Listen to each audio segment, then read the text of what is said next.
Peace. What's going on? Patrick, ConservativeRap. And as you may be seeing, the storm is here. Behind closed doors, powerful figures, Clinton, the rest, they're quietly seeking private funding to fuel their own covert operations. The walls are closing in on them, though. Small crimes, small indictments that you see happening, they're just the beginning. And the trail is going to lead upward to more higher powerful figures, such as Obama. Attack ICE today, you might go to prison. Fund Antifa and you're labeled a terrorist. The law is no longer blind, it's watching and it's moving. All right, there are counter moves in play. Moderate Democrats are crossing over, not fully conservative, but they're no longer silent. And the system that used licenses to shield their illegal presence is being exposed. With digital IDs on the horizon in the EU, the game is changing. Let's get into some specifics on these points. Check this out. Shock. ICE arrests superintendent, you may have heard of this, in Des Moines, Iowa public schools, an illegal alien fugitive from Guyana with prior weapons arrests. ICE agents on Friday arrested Des Moines, Iowa public schools superintendent, illegal alien from Guyana. According to Fox News, Andre Roberts was part of an active ICE fugitive investigation with a deportation order since May of last year. As ICE identified themselves, Roberts fled in his car and sped off. He then abandoned his car and fled on foot. Federal agents found him hiding in shrubbery and took his ass into custody. They found a loaded handgun with a fixed blade hunting knife in his vehicle. Thank God they found this bastard. You may know him as the affirmative action hire that the Dems seem to propagate. Every day we hear about more of their own shenanigans. Check this out now. Trudeau announces Canada is banning assault-style weapons. Thank God we have hashtag 2A, the Second Amendment here. This move comes after a murder of 22 people in the worst mass shooting in Canada's history. Canada has banned, so how are people supposed to protect themselves? Canada has banned assault-style weapons following the murder of 22 people in the worst mass shooting country's history. These weapons were designed for one purpose and one purpose only: to kill the largest number of people in the shortest amount of time. There's no use and no such place for such weapons in Canada, said the Prime Minister. Effectively, immediately, there is no longer permitted to buy, sell, transport, import, or use military-grade assault weapons in this country. After the Nova Scotia shooting last week, Trudeau said his government intended to strengthen gun control to fulfill a campaign promise to restrict certain weapons, a plan that had derailed by coronavirus pandemic. And from the few who are aware, exposing their agenda. And people are just waking up to this stuff. Check this out now. Gateway Pundit. Trust in the mainstream news media hits new low in the U.S. at 28%. Thank God. Fake news peddlers at the Washington Post and New York Times won a Pulitzer Prize in 2018 for reporting on the Russia collusion scam. We know that every bit of this story was fake news and purposely manufactured to bring Trump down. Not a single reporter had the integrity to return their trophy for lying to the masses. And here's the players right here. Latest Gallup poll found, however, that American trust in the media is at an all-time low. Just 20% of Americans say they have trusted newspapers, television, or radio to report the truth. This number was twice as high as 40% just 5 years ago. Maybe it's because of all of their lies, you damn Skippy. And also, just on the political front, let's share this with Truth and the Donald J. Trump channel.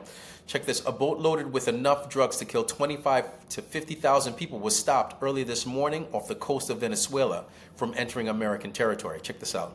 Thought this was awesome.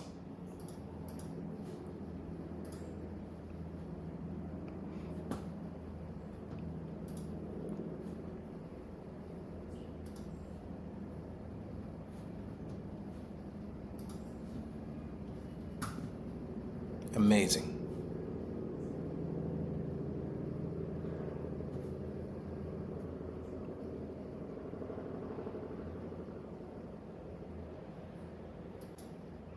And just remember, this whole shutdown thing, we'll come into more about this. Let's just take a quick look.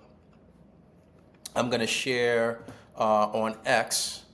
This is from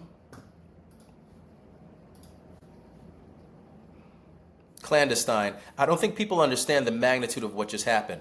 POTUS is sending U.S. military troops to a war-ravaged Portland, Antifa's main hub, to protect ICE facilities from endless attacks on Antifa. And U.S. military in U.S. cities is essentially the Insurrection Act. As for whether or not that's the actual legal avenue for Trump utilizing to get troops to dem-run cities like Portland, the end result is that the Insurrection Act, whether it's been invoked or not. Antifa is a violent insurrection terrorist operation, and Trump is sending U.S. troops with authorization to use full force.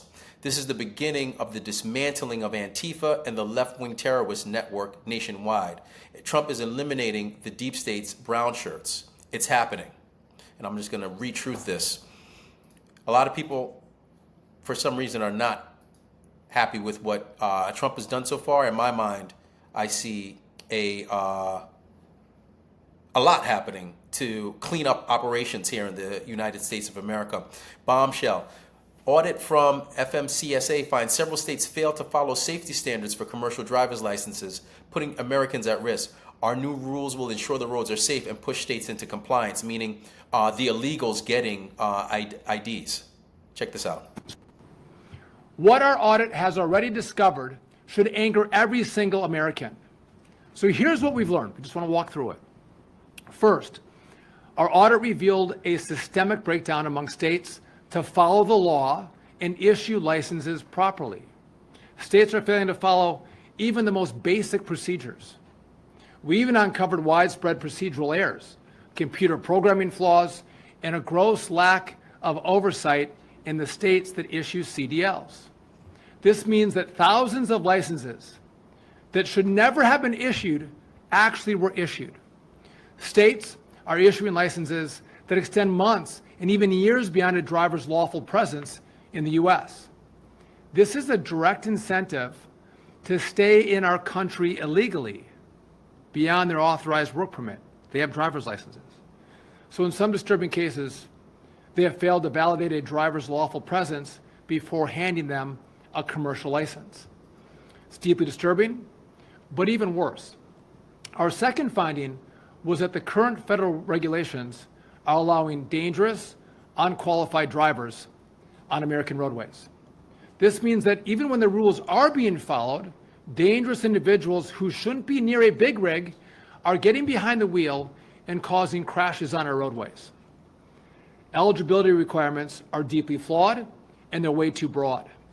They are simply not strong enough to prevent more of these horrific crashes from occurring in America. The system, it's failed, and it's a national emergency. So the combination of a catastrophic failure of states to follow the law and a broken system has created an imminent hazard to American travelers. Amazing. We'll get into some more in the next few posts.